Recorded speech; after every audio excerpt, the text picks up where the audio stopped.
And welcome to another great episode of Tampa Fishing Outfitters Live Fishing Report. Myself, Captain Travis Yaeckel, Captain Jason Prieto, and our resident fill-in, Captain James Beers, with us tonight. Captain Rick had a little something going on with the wifey, so he's out tonight. But Captain James is going to jump in and give you guys some fishing tips and talk about some cool stuff we got here on the table. And we're just going to bring James on the show. James, we're not going to ask you. Right. James is here. James is here every night. Getting warmed up every night. James Beers. He's been our go-to guy, man. He's got the coolest last name on earth, Beer. No doubt. Had a last name Beer. Yep. No doubt. Easy to spell. Yep. Drinks good. I mean, I don't know. First thing a client says when they get on the boat. Not just one. Do you drink beers? The last name like this, of course. I'm sure you get it all the time. Yeah. But anyway, so we're here, guys. You got us for an hour. We're going to fill you guys in on a little bit of what's going on. I'm gonna be honest with you. I have not been on the water a lot at all, so I don't have a real good idea what's going on. To be honest with you, I can kind of fill in the blanks, but I really haven't been on the water. You can make it up, is what you're saying. I've been working. You've been around long enough. I've been working on the boat. About done with that, so that's really been my main focus. I've actually put some of the calls that I've had, I've put them into March just to give me some time because I know it's coming. Mm-hmm. We're going to get hit hard come the beginning of March. Yeah. You know, so I've been sort of prepping for that and really getting my boat done, and was hoping I'd get it done before Florida Pro. But I'm glad you're doing that boat, Travis, because you're just every time I've thought about redoing a boat, as me and Brian have talked about, I go, yep, I don't want to do that. Yeah. It's just been one of those things, man, where it's time consuming is the problem. And I'm the kind of guy, once I dig into something, it's like, okay, you went this far, just go that far, and then go that far. So it's been a drawn out process, but at the end of the road, I think it'll be what I want. But during this, it's been something you're learning to do, or okay. No, I've done some glass work, glass repair, and stuff like that, but a full blown, this wasn't stringers up, but it was floor up. Right. And so building coffin boxes, molding parts, glassing, fairing, gel coat, webbing, the whole 9 yards. I mean, I've done it all, so it's been fun, but definitely a lot of work, especially without having a shop. That was the biggest thing. That's my biggest complaint is I've got a little, carport covered deal, and that's been the biggest thing. Anybody that's done glass work or boat work knows that it's always nicer to be in some type of facility or in a shop where you can leave all your stuff out and all that jazz. But anyhow, so I'm not done with that. But these guys have been fishing, and so I'm going to lean on those guys tonight and give us a little fishing report. So, cool. James, what you been up to, bro?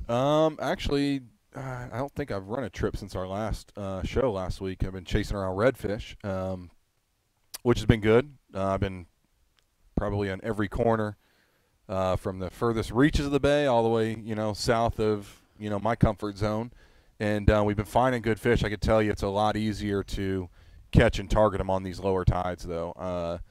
Soon as the water gets up, it's a ghost town. They're spread out everywhere.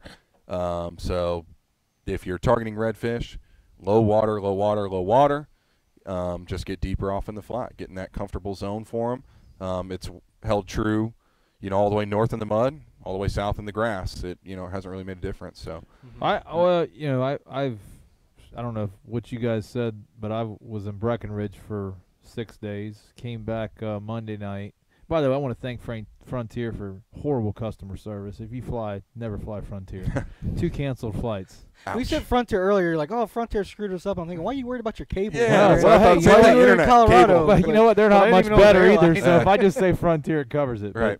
But, great trip, man. We did some snowboarding, man. Hung out with some old high school buddies. Had a blast. We do it every year. It's a good break before spring hits. But came right into fishing. Got home at 9:30 at night and had a trip and Tuesday and today. And I tell you, it's been a little weird. Today I blacked out on whitebait. I had some whitebait on yesterday, and it really didn't matter a whole lot. We're right on the breaking point. Yeah. I can promise you, fish aren't where they would be, but there's a few there. Mm-hmm. It's like the next moon, I would have to predict that snook are just going to show up. Yeah. Well, unless we get cold. Yeah. But what I don't understand is the water is. I marked 71 degrees up in Bullfrog Creek yesterday. Today it was 68. So the water is way warm enough, but it's kind of came up pretty fast. I don't know. I was gone 5-6 days, so I'm not sure what happened within that period, which is big. We've had some intermittent cold spells. Saturday, Sunday. In the evening, it got a little cool. I wouldn't say it was cold, but it was definitely cool. Was it long enough to actually do anything to the water temperature, to be honest with you? I don't know. I do know that I fished, what day was that? Last Thursday, I fished the day after our show. Right.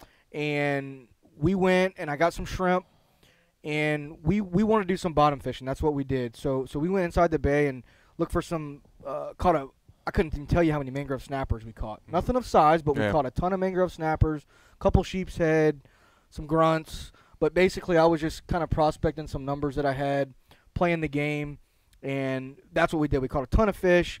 They didn't want to keep anything. It was just a fun trip. They wanted to go out and bend rods. Right. So that's what we did. And so that's where I've been in the last week or so is fishing the deeper parts of the bay and some of the rock piles and stuff like that. But I know inshore this time of year, sort of going back, you're on point. I mean, low tide, low tide, low tide. Mm-hmm. Water's clear. Should be able to see tailors and certain areas that are holding some schooling fish. But a lot of the times, like you said, I would focus on the troughs, on the edges of the sandbar, stuff like that. It seems like as soon as those fish have enough water to get to the bushes, they disappear. Yeah. They're going to bunch up on the low water. They're going to all funnel into one good bunch. And then as soon as that water gets enough, they're going to start running up like salmon and just hitting the bushes. And it can be tough to target. So what we've always tried to do is get that transition point. When those fish are, especially on artificials, if those fish are moving to an area, you can sort of work that area laterally and get those fish, pick them off as they're coming up back to the bar. Definitely. One, on a side note, what was a lot of fun was in that stage, after the water starts coming in, you get in those potholes, those grass potholes. I mean, some epic gator trout last week. That's awesome. The gator trout. I mean, I haven't had a bite like that in years where consistently. And you were fishing day. artificial, right? Yeah, all artificial. I mean, this was really just after the water started to come in, and we kind of left the redfish behind, and still wanted to fish, because we don't get a lot of days to fish ourselves. Right. It was a cool thing to do. So some good trout fishing on those as the water's coming in. But it's like you said, as soon as they can get in that water, or as soon as there's water there for them to get into, they're gone. Yep. And a lot of, just to kind of clarify too, we're not talking about a lot of water. If you've ever been red fishing, and some folks haven't, but especially if you're just going for redfish and you're looking for redfish, they will get in some of the shallowest water you've ever seen. Yeah. I mean, it's amazing how comfortable they will be in 6 inches of water.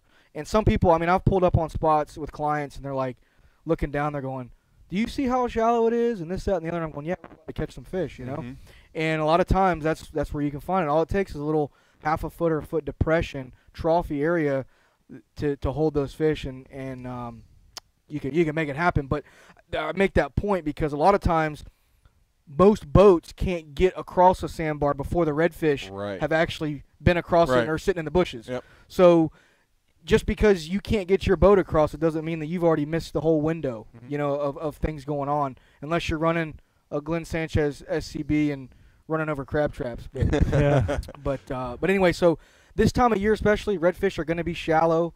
The in my opinion. The problem with this, nowadays it's like the cool thing to do is to get the shallowest running boat you can and pass the crab trap, which is cool. And this is not a dig at that thing. I'm just saying in general. The problem is when you get in there, what are you going to do? Because you're going to spook the fish. Yeah. The shallower it is, typically the spookier the fish going to be. So, yeah, you want a boat that runs shallow, and yeah, the good thing about like the Simmons and the shoal waters and something like you're doing is to get across that bar into the deeper holes. Right. But you're not going to be fishing in 6-8 inches of water typically and be able to get within casting distance because the fish are just going to spook, especially in the winter because the water's clear. Now, where the X factor is, like Travis said, is to effectively get across the bar and fish the cuts and the creeks and the crevices. There's a fine line there, especially nowadays with social media, is doing that and doing it effectively without tearing stuff, your boat, B, seagrass, and even if you're not doing it, sometimes you got to be careful what you perceive because people will perceive that you're doing that. Right. Sure. I mean, boats these days have been, a lot of these boats are designed over in Texas and Louisiana and that Gulf Coast, and it's a totally different fishery, and their boats are designed to perform a lot different than our boats traditionally are West Coast style or East Coast style. Well, they just don't have the open bay with deeper water like we do. They have open bays, but they're protected. But they have more shallow area to run across, and so that's what those boats are built to do. But to run to follow the up with what you're saying outside the bar. No. To follow up with what you're saying, it is very tough to fish in 6 inches of water.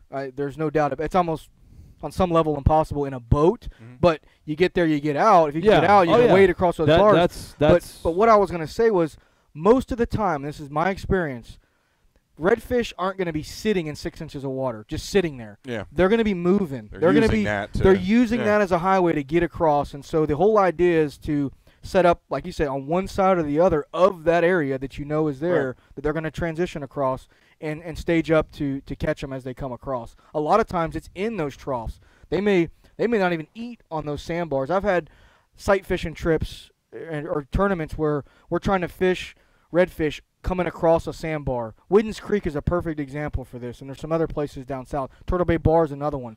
A lot of times the fish won't eat on top of the bar. They'll eat as soon as they get into the trough on either side of it. And so we'll sit, and you'll literally cast, and you almost cast on the bar and just let it fall off and work it slow back to you, or work it, horizontally against that trough. But I'm not saying it doesn't happen. That's not what I'm saying. But more times than not, those fish are more active in the trough than sitting on top of the bar. Yeah. I will find them sitting there if it's cold.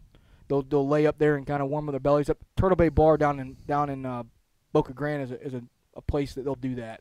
See, Boca Grande, to me, a Simmons or shoal water would be a better boat than here, because Charlotte Harbor does get rough and does get nasty, but they have bigger areas of flats. Right. Well, we got a flat that runs parallel with a bar, and you got a bridge, and you got to go around. There's no way around it. I mean, it's and technically, I mean, let's back up a second. I mean, the pole and troll areas in Tampa Bay far supersede what they have in Charlotte Harbor. So we're limited in terms of legality or legally where you can run and burn a shoreline or run through.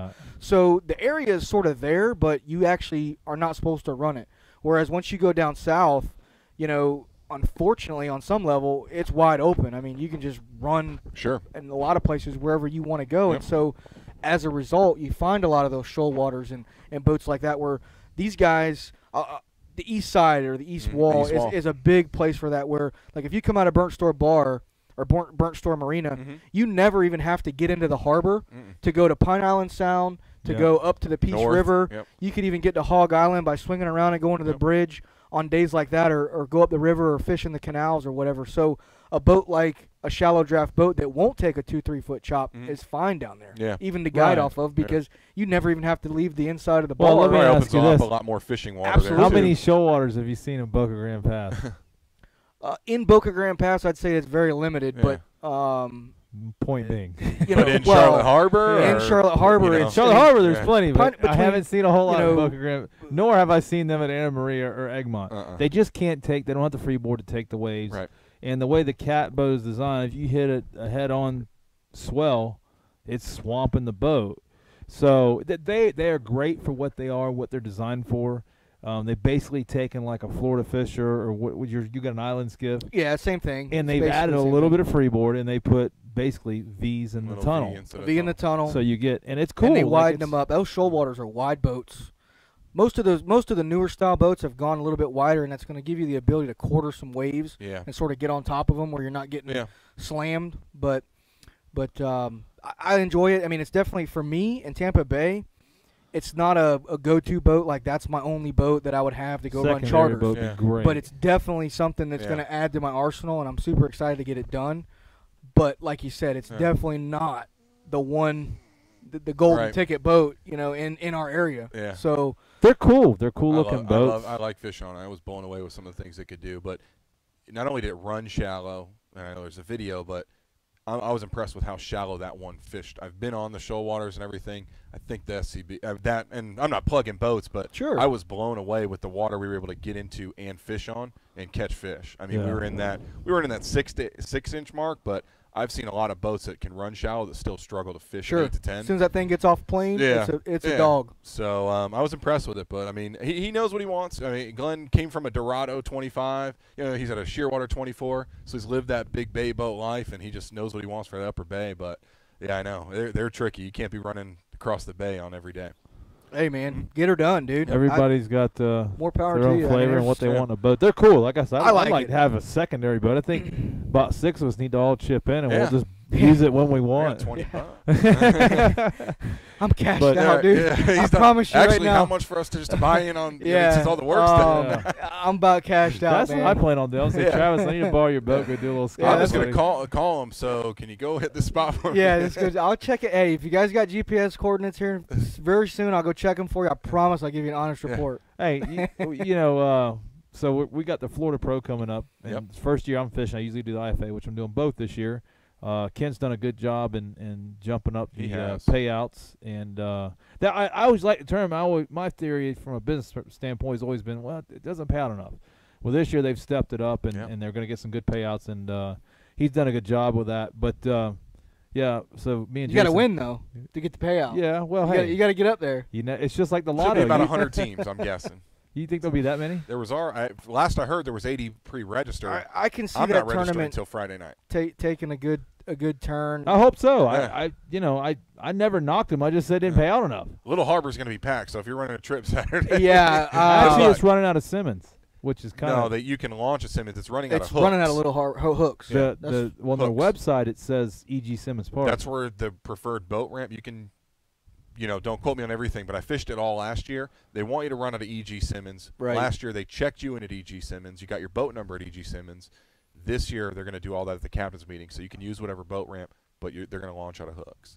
And if I'm wrong, anybody can, or if anybody's watching, feel free to let us know. Chime in on that. It is out of hooks. It is the launch is happening from hooks. Yeah, I'm excited. I was kind of torn when I seen the payouts. I said, well, I'm doing the IFA, so we decided to do both this year. But fishing with two different partners, because Brian, who I typically fish with, he fishes that with his cousin, and I didn't want him to, Nice. I was like, look, you stay fishing with your cousin. I ain't gonna, So me and Jason Thompson were fishing, and talking about running shallow.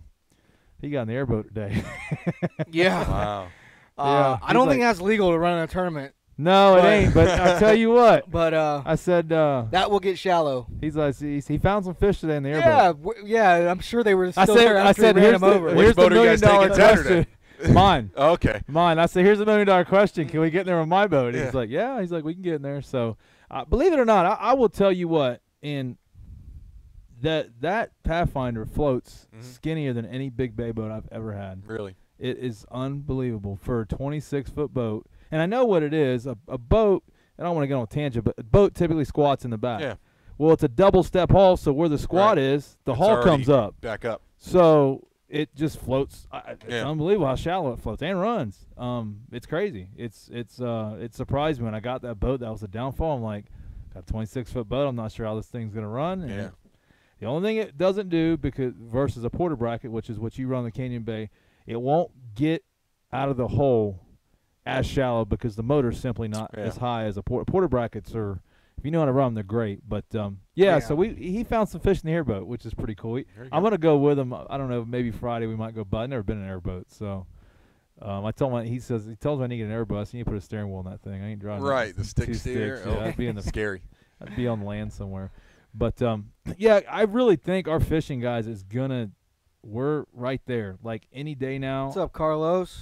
I don't see any change in weather for the next 4 or 5 days. We got a weak front coming in tomorrow. Topping out at 80 a couple times, right? Yeah, it's there, man. The water temp, everything, the bait's starting to show up. It's hard to get, but it's starting to show. I blacked both my wells out today. 69, 70-degree water temperature. I mean, the writing's on the wall. I'm actually surprised that the fish aren't there yet.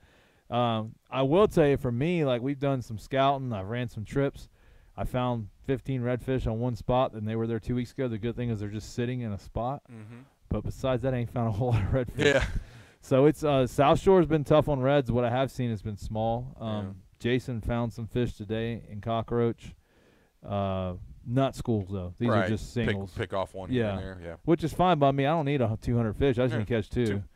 But so we got some good stuff. But, the trout fishing, I will tell you this, guys, and I keep saying this, and it seems like you guys are doing decent on trout in the north end of the bay, but I've hit everything under the sun for trout. And today I had whitebait, and we went where the big spawners go, and I fished it hard, and we didn't catch one trout.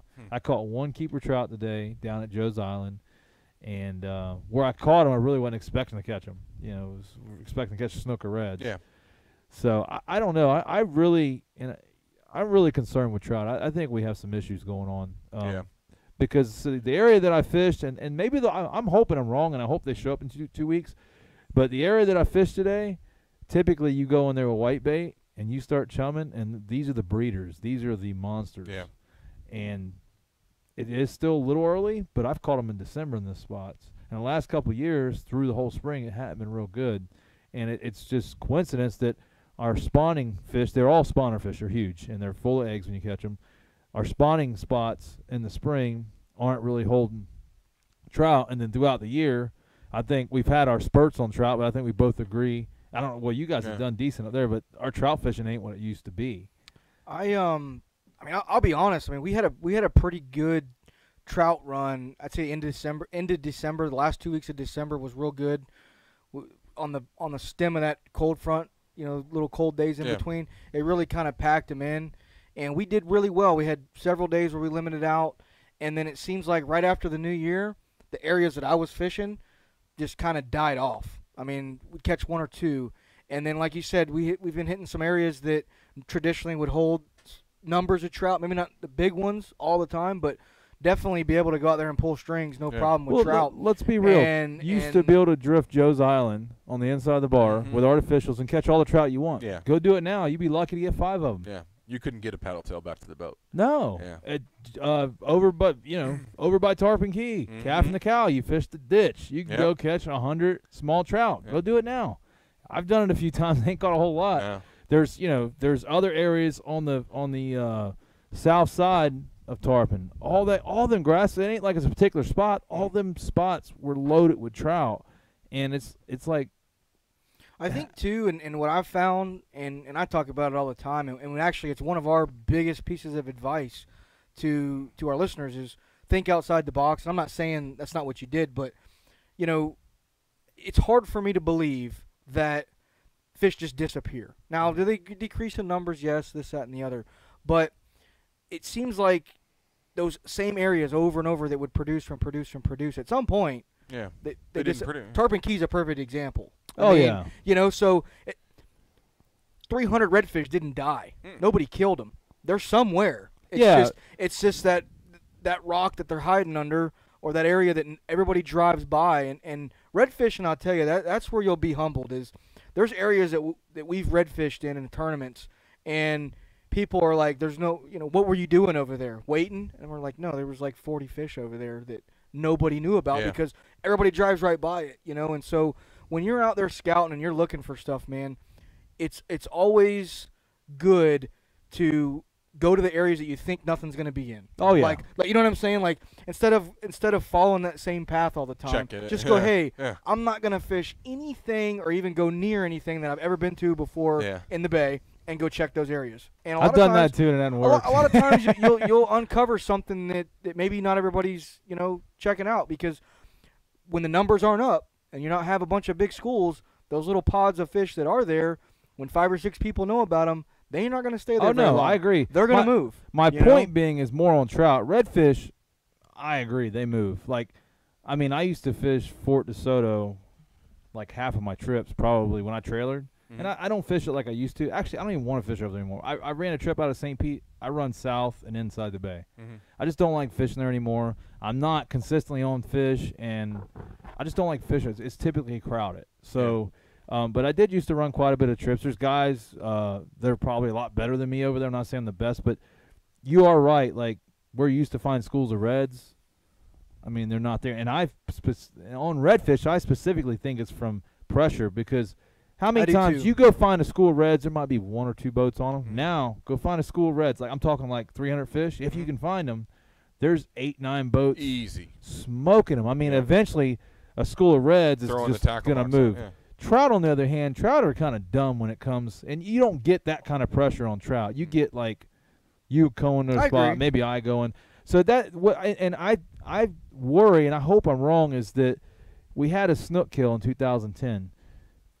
Thank God, I guess it was just nature's way of making it work out. We had a great trout bite. The trout bite, or the trout fishing, was really great during that period. I agree. Now, it was great because we didn't have, I did a lot more mackerel and trout. Yeah, so, but did we because we do know that trout's kill ratios are crazy high, without good releases and everything else. So, did we put too much pressure during the snook closure on trout fish, or maybe we hurt it?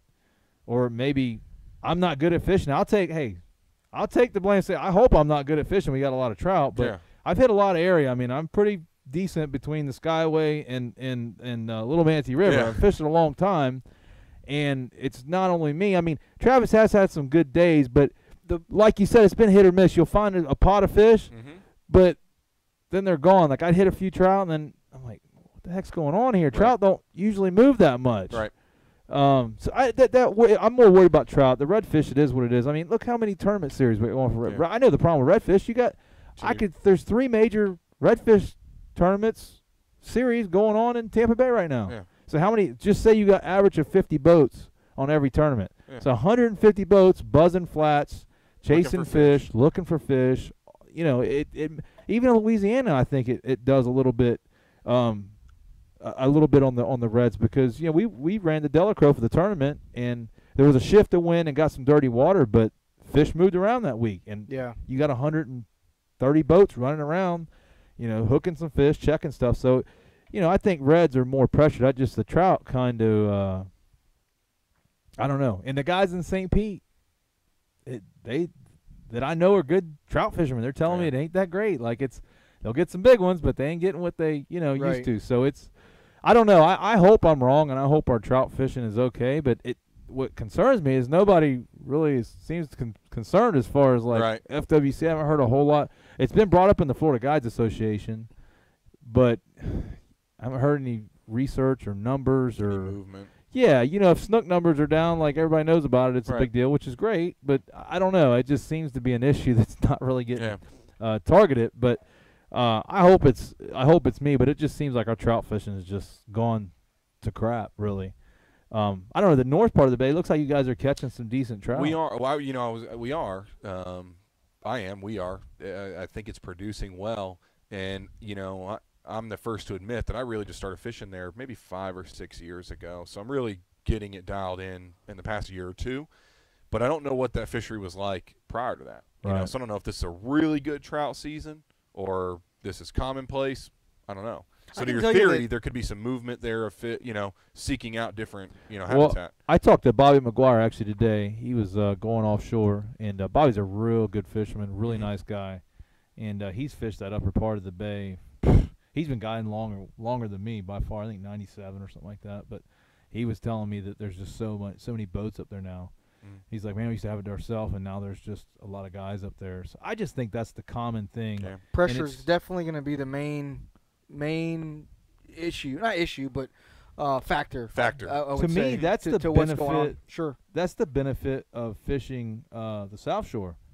I think we have the least amount of pressure of anywhere. Really? Wait. I know it's coming. Wait within it's 4 weeks, worse. And mark my words, when we're sitting on this show, we ain't gonna be saying that. High tide no, season will be a different story. But it's all comparable though. Think how bad it's gonna be at Weeden Island. Every one of them fish are gonna have hook holes in their lips. Well, I mean, I tell you, one of the factor that it's going to affect the South Shore is, and I grew up in the Apollo Beach area, now I live in Ruskin, but the amount of homes and the amount of people that are moving to this area, the amount of home developments, housing developments that are showing up, people are moving to our area to be on the water, to be closer to the water, most of them. And so they're seeking out, I mean, there's a lot of fishing clubs popping up. There's obviously more guides showing up in our area. And so it's only going to get, I don't want to say worse, but it's only going to get more. It's only going to come more. So we either adapt or move to a different area. I mean, it's coming. We can't stop it. And so we hope that the fishing or the fish sort of adjust themselves, and then we can pick up and sort of find that golden ticket. And that's the way I've been looking at it over even the last 2 years, I would say. Yeah. It's progressively gotten more populated, and I find myself thinking outside the box a lot more than I ever used to have to.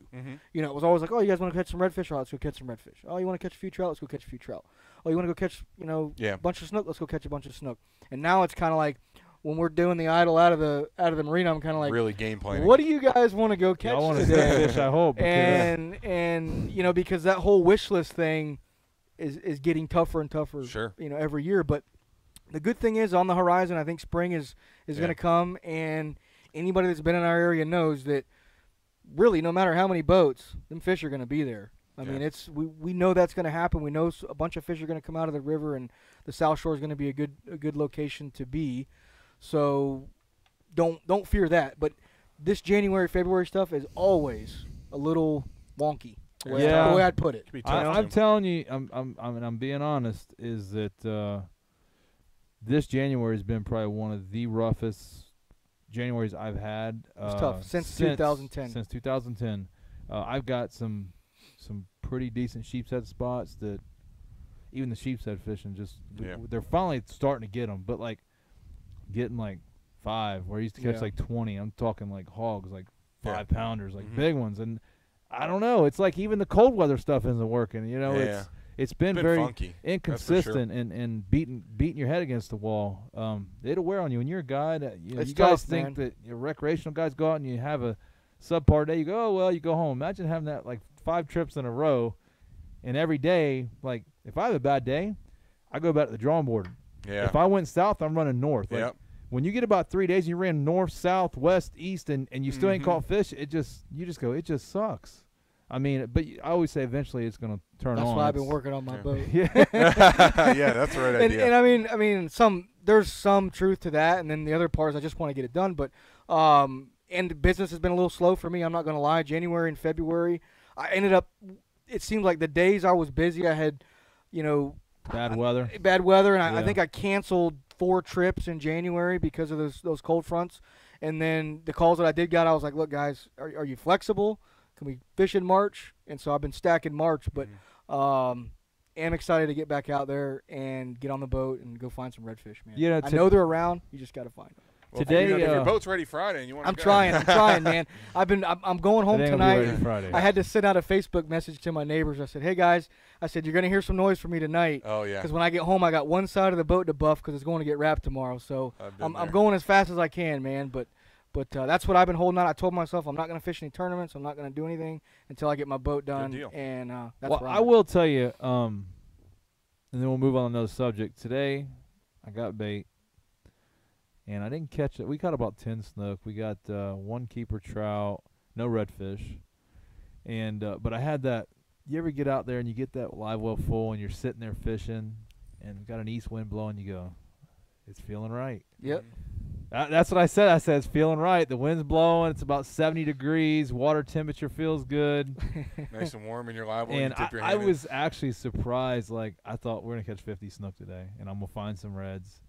And we didn't catch 50 snook, and I did catch reds, but we did catch some snook. But I did see a few, like some of the spots, I did see some fish moving in. But it's getting there. I'm telling you, we're days away, and it's going to explode. I think so, too. I pick up next week and start running some trips again, and actually pretty busy, so I'm hoping that it picks up.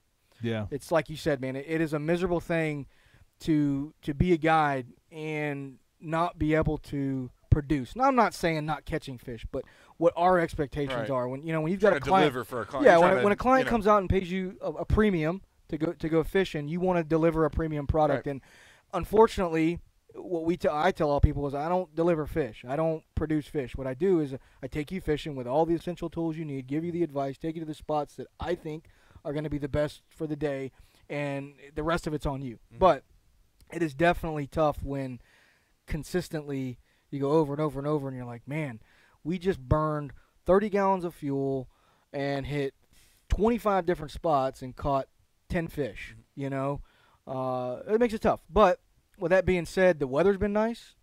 If you want to get out and do some fishing, give us a call. We can definitely get you out.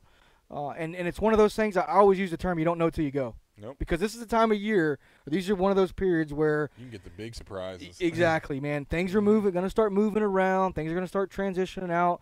You're going to start seeing some big snook being caught in the next 4 weeks. I promise you that. Yeah. Some studs are going to start coming out and eating again. Because when they start coming out, they're going to be hungry, buddy. Especially after this winter. Yeah. Typically, when you follow up a cold winter like we've had, when them fish come out, it's different than the last 3 winters we've had. I agree. Before, because them fish have pretty much eaten through the winter. They've been comfortable throughout. They've been comfortable. And they're there. I've seen quite a few big snook. We haven't messed with them, but they're around. So today, for all the folks that are asking, the snook killing it, listen, the South Shore of Tampa Bay is A-OK. Yeah. I've seen one dead snook, and I posted a picture of it, but it was like a close to 40-incher I found way back in an area.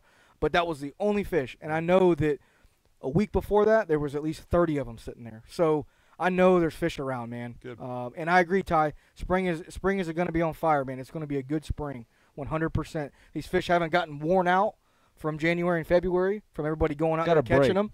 So they're going to be ready, and they're going to be fresh, and it's going to be a good bite. I'd like to ask a question on trout. Anybody that fishes Clearwater, Caldisi? Yeah, Caldisi, that's what I was looking for.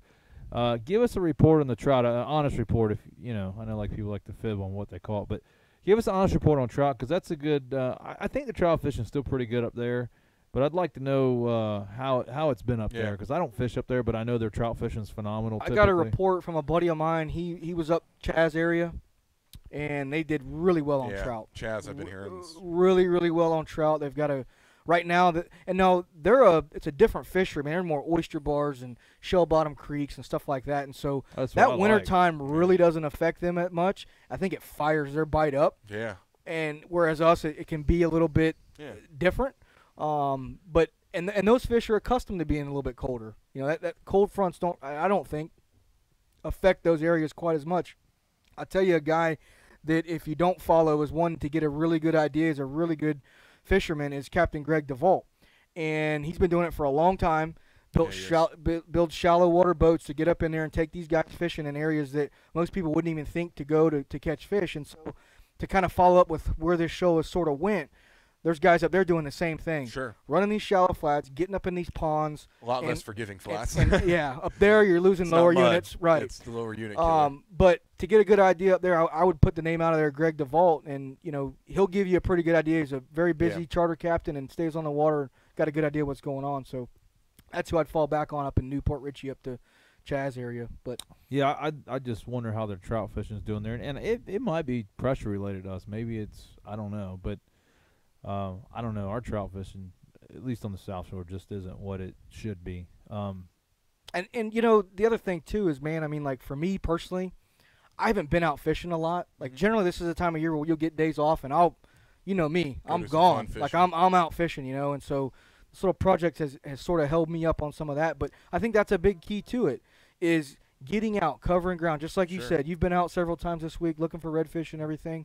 And if it was just one day, would you have been as successful as if you'd went 3 or 4 days? You know what I mean? Obviously. So it takes time to get out there, cover the areas, see them on different tides. That's the other thing, too, is, some guys are going in an area on a low tide and go, oh, we didn't see anything. Well, 2 hours later, it may be a totally different situation, especially when you get negative tides. I think negative tides move fish a lot more than, say, flood tides in the spring or in the summer, because they don't have anywhere to go. They're going to get pushed out. When they come back, to me, or in that transition, whether they're leaving the flat or coming on the flat, to me, I think is the most productive. I think that's when those fish are sucking baits down. They're hunting across those shallow flats, and it gives you a good opportunity to sort of stage up on them and target them. So one other thing, too, I'd like to we got a mackerel today, nice mackerel. So that's a good sign, though. Any whiting? Hey, no you weren't here last week, bro. Oh, that's right. He wasn't here. Hey. So we ran that group trip with Rick. I haven't caught a whiting in years. It was Rick. And, this guy. And we ran out, dude, and, I mean, it was tough, man. Like, it was one of them days. We caught some That was small Danny's trout. deal? It was Danny's deal. Me, Danny, Rick ran it. Dude, I knew that was tough. And I loved that it was day. real tough, like, super tough. So I went to a couple of different spots, man. I'd done some phone fishing and talked to these guys, and I was like, look, guys, I got something. I was like, we're going to go check out. And I was like, if it works, it's going to be awesome. If not, it's going to suck, and it's going to take us a while. We're probably going to head back to the dock. So we went back there, dude, and sure enough, man, like, caught some small trout. I'm like, all right, getting warm. So we started fishing. We're getting these little bites, man. So I started putting little pieces of shrimp on. We started whacking these whiting, man. Nice ones. Nice ones, man. Like, for whiting, they were nice. And so the worst part about it was that was my last move. I should have put that first. Yeah. Because we started stroking them, man, and they were like, I was like, guys, we got to go. Yeah. And, I mean, it was like bang, bang, bang. But so, anyway, I was the whiting king last week, man. Oh, yeah. But yeah, I haven't caught one of them in years.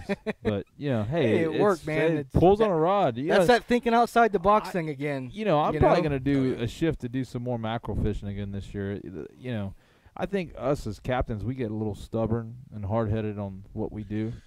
And on weekend trips, I was pulling my hair out a few times last year. I mean, you go on cockroach, and, I mean, I can tell you every hole's been hit once or twice, and the other thing I'm going to start doing, I'm going to run north more this year. I used to run north. No, don't do that. No, I am. It's I'm going to start doing it. It's how far north are we? Like I won't. Or north? No, not going that far. No, I won't go north to Alify River. But I want to start doing some different stuff.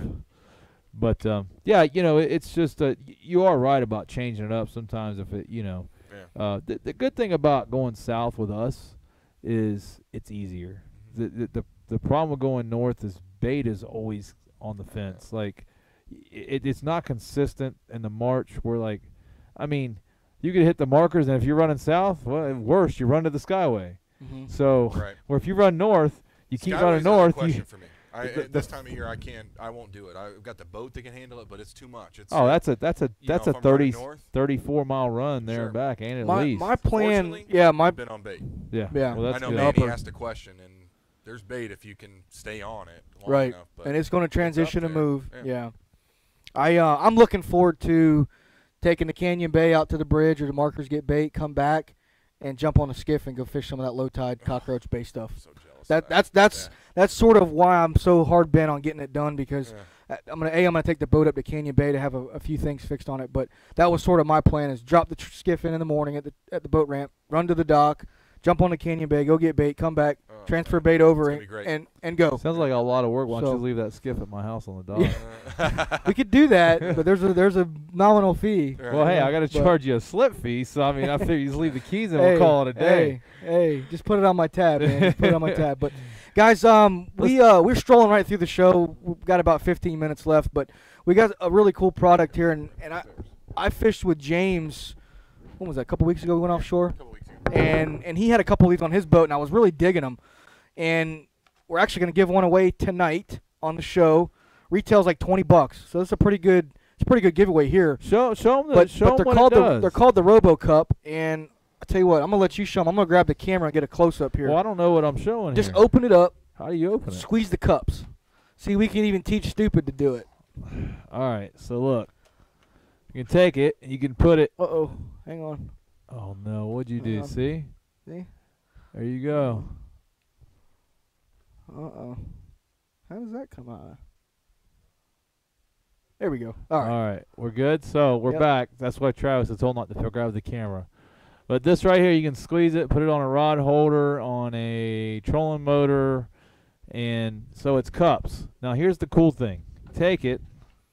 Well, there it goes. Now it's a rod holder. So you can stick a rod holder in there, use it for cups. And it's actually, my big question was how strong is it? And it's got some pretty good, can't tell on the video. It's gnarly. I mean, yeah, he had them on the cool. tower, and we were running offshore, and, 2-3 footers, man, and it was. Travis was hanging on it. It was doing his, yeah. Well, it was funny. I got on, I'm going to stick this back up here, guys, but I got on James's boat, and the first thing I did was put the shrimp in the live well, and I reached over to grab the hatch on the front live well, and the latch came off in my hand. So I go, where do I put this, man? He goes, I'll just put it in the cup holder. It's the parts department. So he's got one of these on the boat, and it's all little parts and stuff that have broke off the old Skeeter. Do we have a trivia? But we might have to wait for. We do have a trivia. James has got the trivia, we'll have to wait for James to get. This is really cool, man. I'm actually gonna pick up a couple of these in black. But you're right, man. That rod holder thing is that's the ticket. Yeah, that's and like cool. he was saying, he'll take it and actually clamp it onto the trolling motor, like up front, which is a really cool because it goes in quick and out quick, so that's really cool. But so yeah, we got one of these. James, do we have a trivia? We don't have a trivia. So let's take a break. We're going to take like a 45-second break here, guys. Hang with us. When we come back, we're going to do a trivia question and give away the RoboCup. So hang tight with us here for 1 minute, and we will we'll be right back and do that question.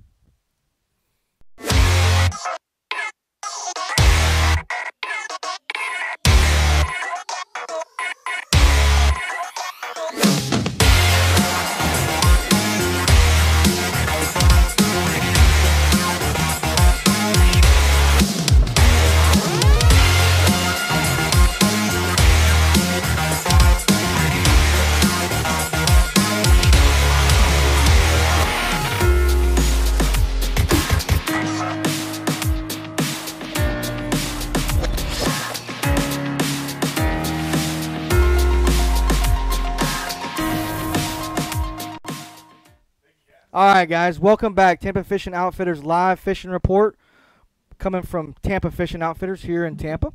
And we do have a trivia question. Actually, conveniently enough, the owner of RoboCup just walked in the studio and gave us a trivia question. So here's what we're going to do. We're going to give away one of these right now for the first person that can tell us what year RoboCup started. Okay? So that is it. Real easy one. See if you can figure that out. Give us the year that RoboCup started business, and you will get one of these showing the for free. Most current. I don't want to. Every time I touch one of the mouses, I screw it up. No, so. we're good. Yeah, it's good. We're like I said, it's $20 value, so just throw out a guess, man. You never know. Come by Tampa Fishing Outfitters and pick one right off the shelf. Ty, you're wrong. She's all yours. Ty, you're wrong, brother.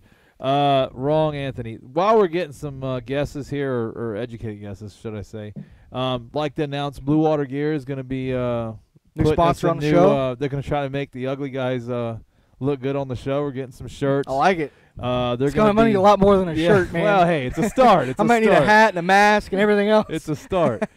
But David Hurley got it.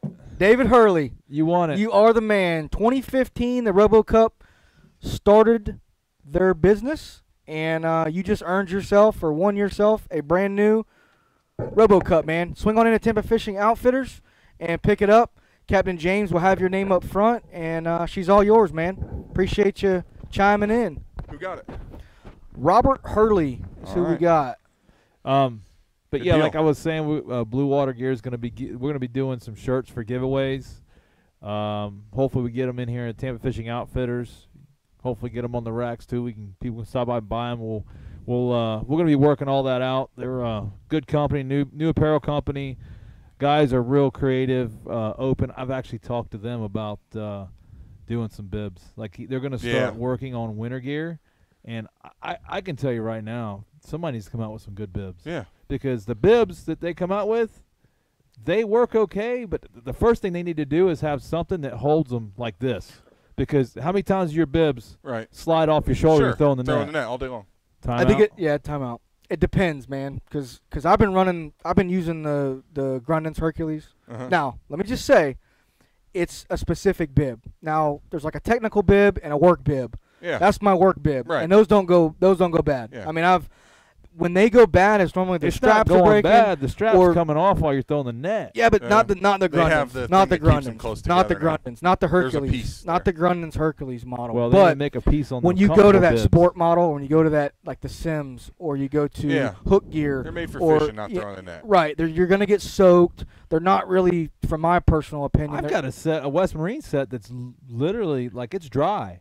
They're lighter material. It's like the Gauge, but it's got an inner liner. Yeah, I like. It's got to be Gore-Tex or something then, because Gore-Tex will stay waterproof for a long period of time if you take care of it. But anything else, if it's breathable, it's only a matter of time. This isn't breathable. It's just thin. I tell you, like. But the problem is, everyone I've had, the dang straps come off my shoulder. I'm throwing, and I'm like this, and if you got your jacket on, you can't even grab it. So I've talked to them about making some good bibs, not the Grundens. Yeah, they're great, but I feel like I got a freaking garbage bag on. Yeah. I mean, a heavy garbage bag. No, they're definitely hot. They're definitely heavy. But I promise you this: even in the winter and in the summertime rainstorm. Yes, we sell bibs at TFO. I wear the Grundens Hercules, and then I've got the pullover jacket with the neoprene sleeves on it. Yep. Jam up, dude. I mean, not wet, not cold, the whole 9 yards. Now you're right; it'll get warm. Get a little warm.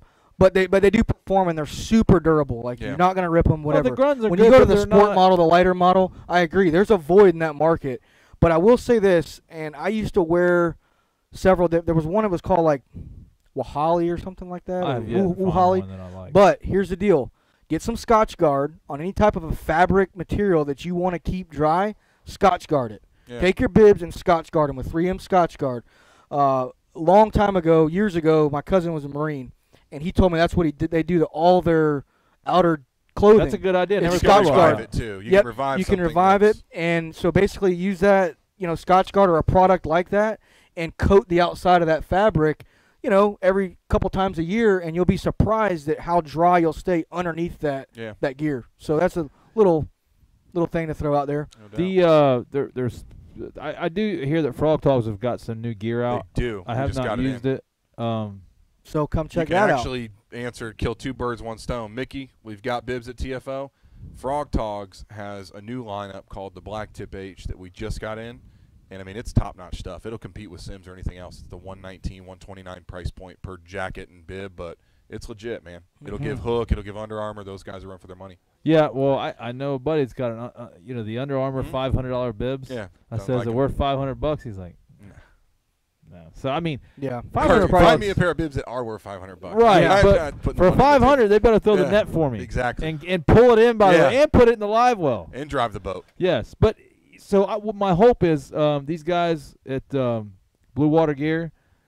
I'm hoping we're going to be the test dummies. So that'd be nice. That's what I think companies need, especially apparel companies trying to make like bibs. Yeah. Give it to the guys out there actually working. Let them tell you that it sucks if it does suck, and go and revamp it. But that's where I'm hoping we can go with this, to put some quality stuff at a decent price. Not like, I mean, like you said, $500 for bibs, that's crazy. Yeah. The other part that I've noticed, and I don't want to go too far into this because I know we're about done, but my opinion with some of the fabric bibs is they stink, man. Especially if you're throwing the net and stuff. Right, they absorb the oil or the scale or whatever. Right, and so like with the Grundens, for me, like I'll take them and hang them on my dock and just rinse them down. They're done. And they're done. Yeah. So for me, I like that, but for tournament fishing or throwing artificials or something like that, I don't want to wear my Grundens. Yeah. I want something a little more sporty, a little more loose, and I don't know what that would be. I don't know where I would go with that. You and I talked about doing some Sims, but that's something that I'm actually in the market for as well. The West Marine brand I tried, they are dry. I'll show them to you. They got an inner liner, right?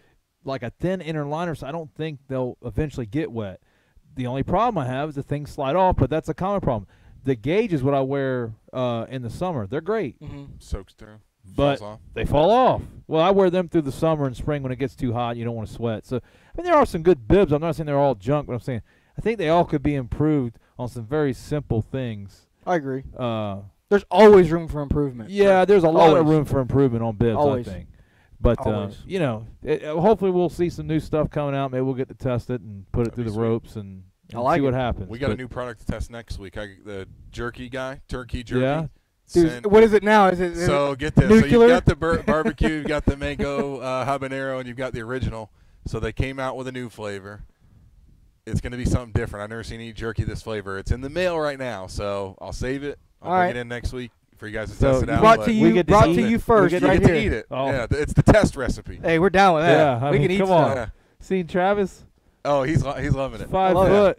5 foot wide, 5 foot tall. This guy could take down a bag of jerky fast. Hey, I'll take it down, son. Travis, downtown. one thing he likes is eating, boy. Downtown, son. But how much time we got, Well, Travis? guys, we got a I don't know, what do we got, about 3 or 4 minutes left here. If there's anybody that's got any questions, we'd love to answer them. We appreciate you hanging out with us for the hour tonight. And, you know, always comment or ask questions, even if the show's over. If you're watching it or the recording, go ahead and go back and get a comment.